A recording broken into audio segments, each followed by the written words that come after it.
Hello, this is Patricia from patriciafenty.com, and today I'm going to show you how to crochet this granny square motif. I'm calling it a Ferris Wheel Granny Square. It's such a fun pattern to do. It's really easy. You can do all sorts of color combinations, and this is actually part of a scarf tutorial that I'm working on, but for now I'm just showing you how to do the granny square, so let's get started. Now for round one, I'm using the Peyton's Canadiana yarn in the medium teal. This is a number 4 medium weight acrylic yarn. And I'm using a 4mm crochet hook, which is a G6, and you'll need some scissors and a darning needle. So we're going to start with a slip knot. And if you're new to crochet, I do have my beginner crochet series, so I'll put a link to that below. So starting with a slip knot and do a chain 4.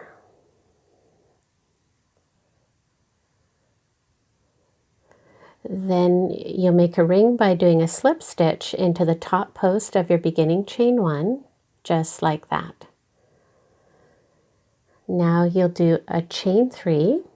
And this counts as your first double crochet, and then you're going to do 11 double crochets into the ring. So yarn over, put your hook into the ring, bring your yarn through, yarn over, pull through 2 loops, yarn over, pull through 2 loops. Again, yarn over, go into the ring, bring your yarn through, yarn over, through 2 loops, yarn over, through 2 loops.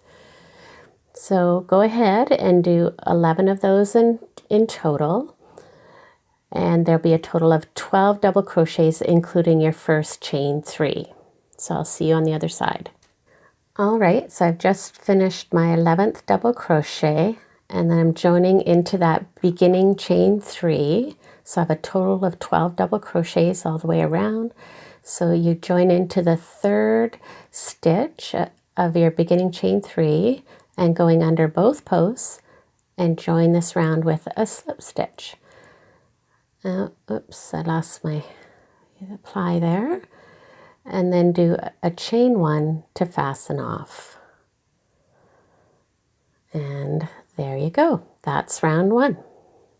All right, for the next round, I'm using this lavender color, and I keep all my labels in a binder with a little sample, and so this is by Yarnspirations Bernat Satin, and the color is Stardust, and it's a number 4 medium weight acrylic yarn. Now the color that it's showing here looks almost periwinkle, but in real life it is more of a light lavender color. So you're going to join on with a slip knot, put that on your crochet hook, and I always like to join on at the stitch just before where I fastened off and crochet in the tail. It just saves a bit of work. So go into the space between the double crochet. Oh, you should have your tail to the right. So joining in the space between the double crochets, you put your hook through and you grab your yarn from behind, flip your tail over, and do a slip stitch. And that's a nice secure way to join your new color. So I will be trying to crochet my tail in. So start with a chain 3, and that counts as your first double crochet. And then you'll have a chain 2 for a chain 2 space. Bringing my tails in behind here, and you're going into the next space between the next double crochets, then you're going to do a double crochet. Just like that.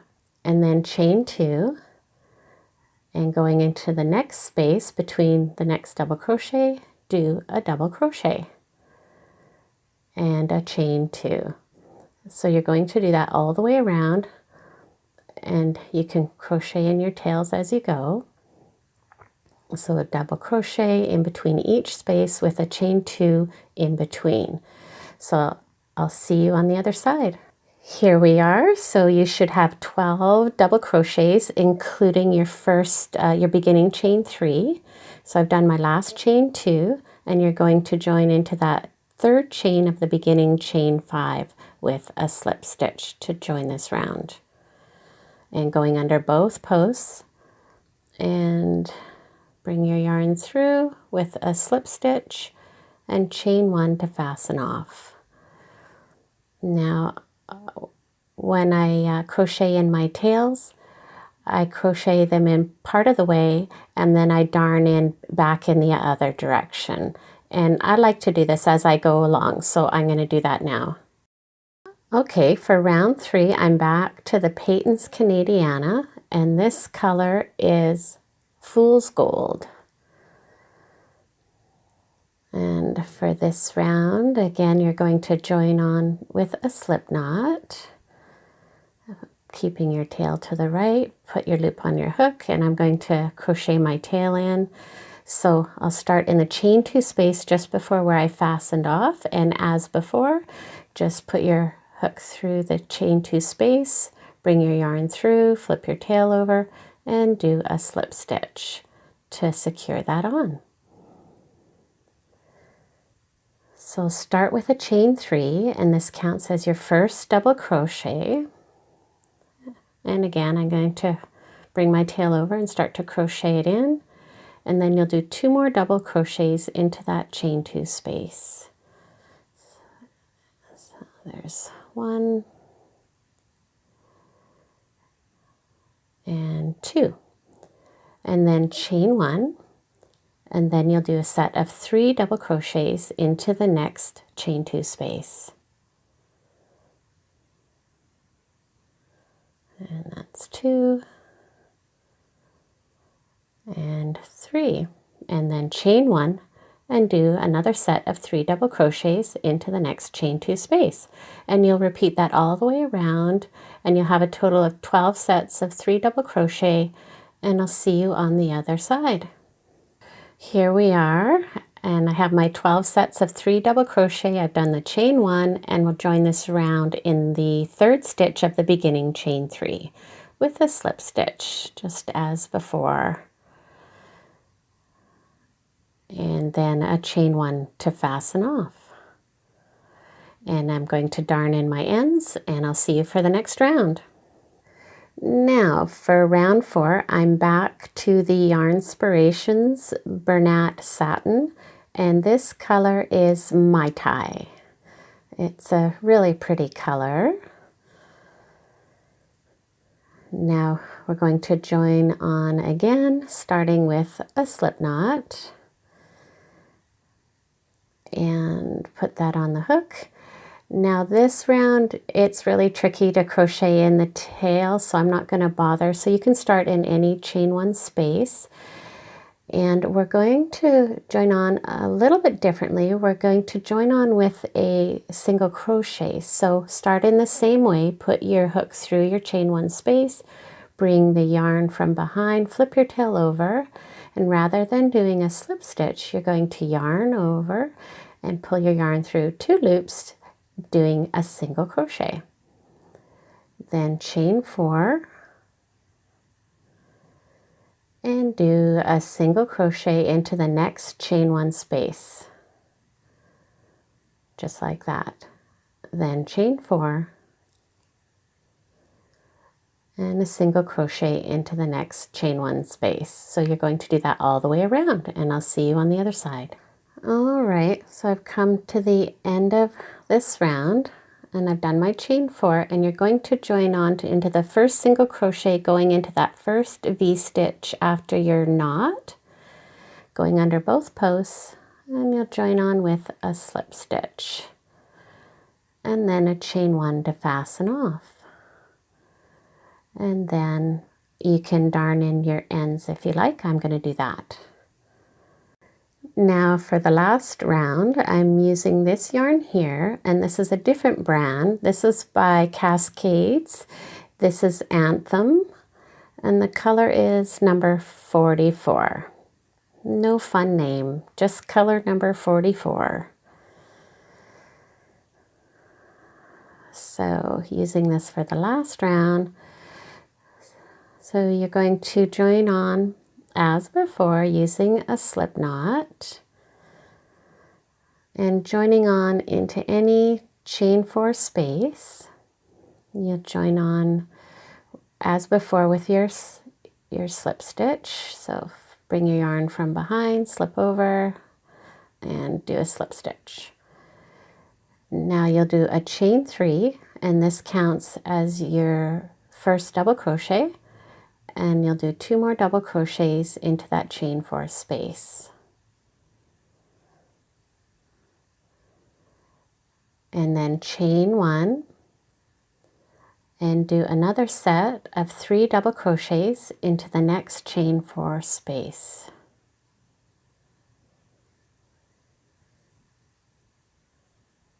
And 3. And then chain 1. And now we're going to work a corner. Just got a little more yarn here. So going into the next chain 4 space, do a set of 3 double crochets.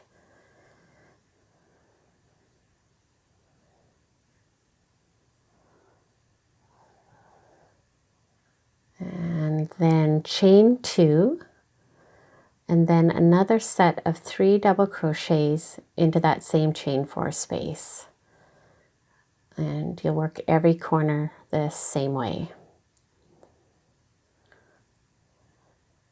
And that's 3, and then chain 1, and that's your pattern repeat. So you're going to do 2 sets of 3 double crochets in each chain 4 space and work your corner, and then repeat that all the way around. So I'll see you on the other side. All right, here I am coming to the end of this round, and you just sort of have to shape it a little bit because you're going from round to square, and the square will have a little bit of a rounded side, but it gives it some character, and I think it looks really nice. And so I've just come out of my last corner here. I have my chain 1, and I'm going to show you the invisible join that I love the most, especially when you're doing your last round. It's nice to join in this way so you don't have a knot.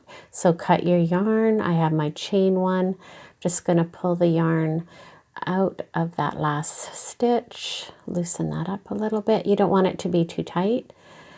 And then you want to thread on your darning needle.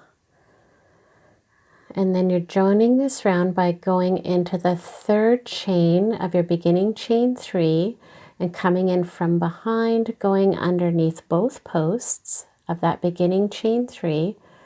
And bring your yarn from behind and snug it up.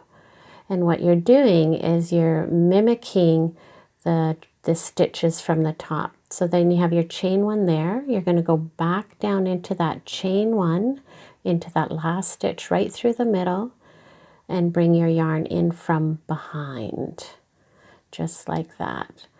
And then you're snugging it up, and you're mimicking the tension of the stitches that you've been crocheting, just like that. And then you can darn in your tail in. And what that does is that makes it so that you don't have a knot when you're joining your squares together, and you're not having to crochet or sew into a knot. So there you go. Isn't that a pretty square? And you can make it into all sorts of colors. And of course, this goes with the tutorial for the scarf that I'm going to be making, and there will be a link for that below. So there you go. Isn't that such a fun pattern? So I hope you like this tutorial. Please give it a thumbs up and subscribe to my YouTube channel for more inspiring and creative videos. Thank you for joining me.